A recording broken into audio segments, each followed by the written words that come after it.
Hey folks, welcome back. This time we are going to do some barriers and barricades that can be put down on any table to block space and do a little bit of board control. So what you need to do for this, stage one, or a prep stage, would be to cut out a huge amount of foam board into 2" by 3" sections, and then some more of it into 5" by 6" sections, and bevel the edges. Make loads of these because they are multi-purpose. You can make as many barricades as you like and barriers, and they're going to be part of a series that's coming up of all different kinds of barriers you can use, so you can use them for any of these options. So for this, what we want is to get some tile spacers, these small white plastic crosses for anything. I think I got a bag of these out of Poundland for the pound. You need some bamboo skewers, and then you need to do a little bit of maths and counting. So for each barricade you're going to need 3 tile spacers, and then you're going to need the bamboo skewers. And then what you want to do is you want to cut those bamboo skewers into the lengths you need to fit across the length of the 3 barriers.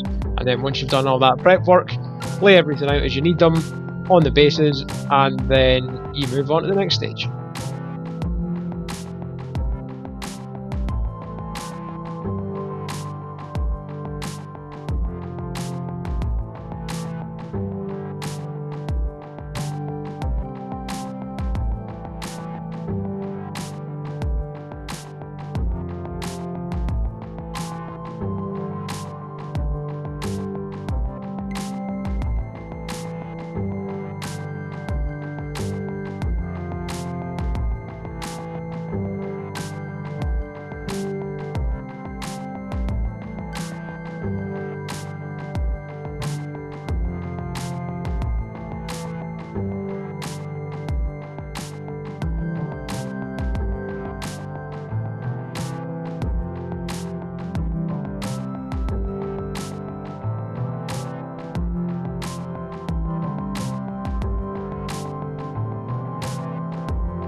Stage 2, here we go. Once all your prep's done and you're all ready to go, you've got everything where you need it, heat up the hot glue gun and start sticking down your bases. I find for this stuff, the plastic of these tile spacers and the instant hold you get from the hot glue gun just make this stage that little bit easier. And then lay out however you like, however length. I find 3 for the small tiles, 3, and for scale 3 works best. Lay them out straight, diagonally. You can make some damage if you want, and glue them all down. Doesn't really matter, it's up to you, personal choice, it's your build, you take the inspiration, you do what you like. And then a little bit of tacky PVA glue to glue down the wooden skewer to simulate the log part of the obstruction. Once that's done, set it aside to dry, pull off any spider webs your hot glue gun's left, and move on through the bases. When you get onto the largest base, I find it's best to put multiples of the small barriers on. I've used somewhat of an approved access or a through point of the barricades as a choice for the larger one. You can do whatever you like. You can add them in as and when you like and where you like. You can add more than 3, you can add more than 1, just depends how thick you want to make them. Once this stage is all glued down and dried, you can move on to the next one.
we are. Stage 3, time to get some base coating done.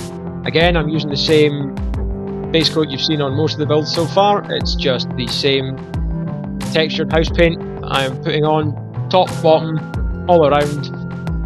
Slap it down. You don't need to be too particularly tidy with this. The beauty of the texture paint is it holds the bottom of the tile spacers down quite well, and once it's all painted up and finished, it ends up looking quite like a nice muddy texture around the bottom of them. I found it saves a little bit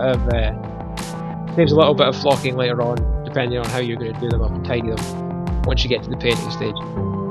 And then once you go through all of these, when you're all based up, make sure get the bottom as well, just to give them that little extra firm hard hold for longer life and use on the table. Once you set these aside and they're all dried, you get to move on to the next stage.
Stage 4, here we go. Time to get the base paints down. Get a nice dark brown, as you like. Just get a base coat slapped down all over them all. You can paint absolutely everything with this same dark brown. You don't need to be too selective, or you can do just the bases with this dark brown and you can use a different shade to pick out the woodwork of the barriers as you go later on down through the painting of them.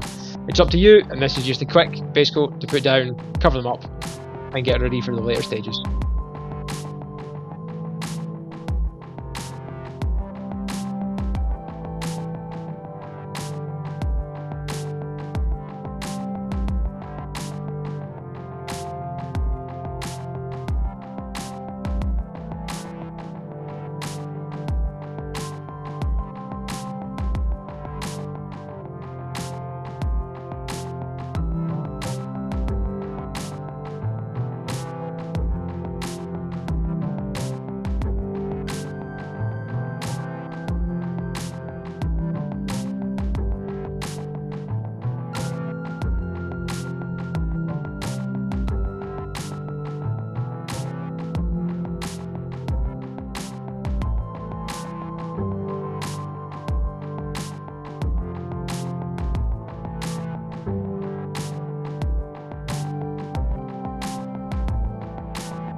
Stage 5, here we go.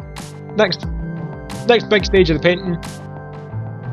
To just slightly differentiate your barriers, pick a different wood tone. I've picked a much lighter brown than the base earth tone, and just go over all your barriers and barricades as you like and see fit. The plastic sometimes doesn't take a coat of paint very well, so a couple of coats might be necessary for these. Different types of these and different brands. The tile spacers I have found take paint slightly better or slightly worse. I think it's more of a down to luck what you decide to pick up in the shop you're in. So a couple of coats, sometimes necessary for this stage just to hide all of that white from showing through.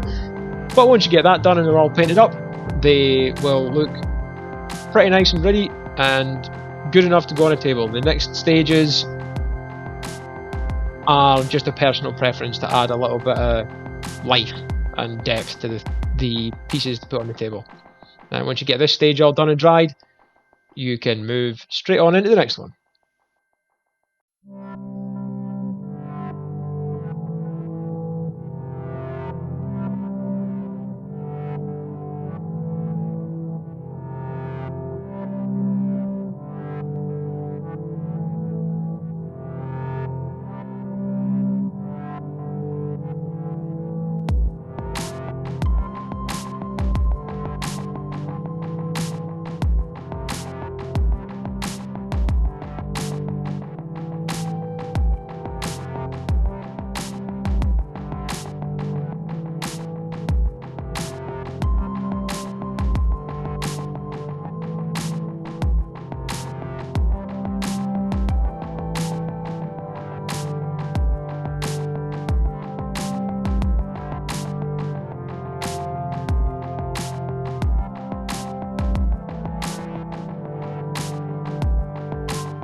Here we go, stage 6, final painting stage. All I've done is decided that I'm going to give things a dry brush. So you take a nice big, this is a cheap makeup brush, and just pick a different couple of shades. Pick a different lighter brown, a khaki, some black, or some white, lighter earth tones and shades, just a little bit of depth and variety to the bases. If you get any on the woodwork as you do, that's fine, doesn't matter, it'll all look like nice aging in the long run for the wood effects and for the soil underneath any flocking you put down in the later stages. And then once you get this stage finished, that's it, set them all aside to dry. Once they're all properly dried and finished, that's all the painting done. Moving on to the flocking next.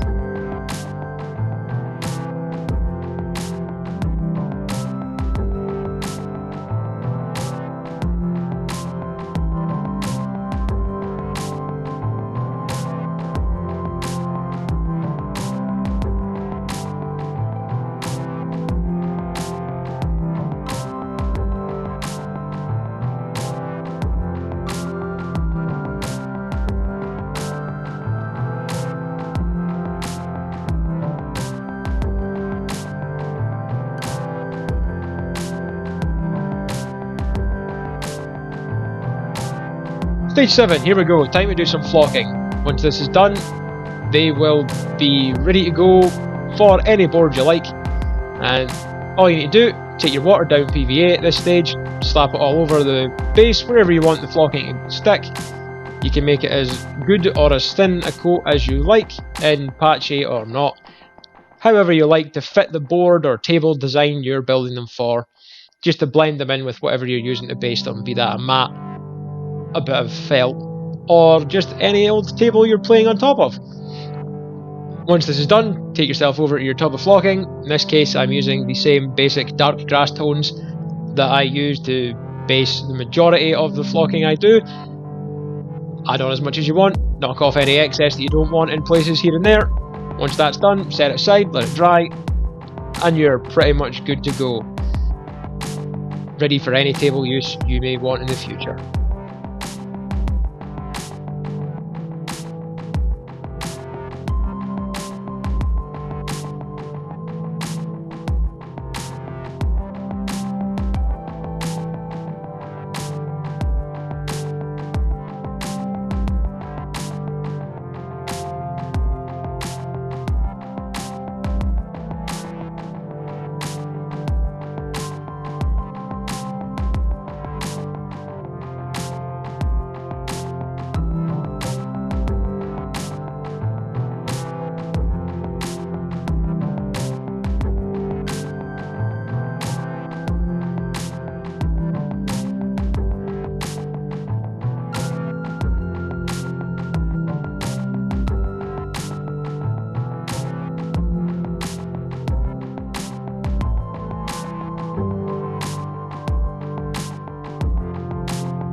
Stage 8, here you go. A little bit of watered down PVA and some sealant, a little bit of varnish in a spray bottle. Spray it on, get them good and wet, holds everything down, the flocking nice, gives the barriers a little bit extra support. And then once that's done and dried, here's some glamour shots of them on the table about what they can look like, based on a couple of different options and paint styles. But I hope you enjoyed it, and thanks for coming folks, I'll see you in the next one.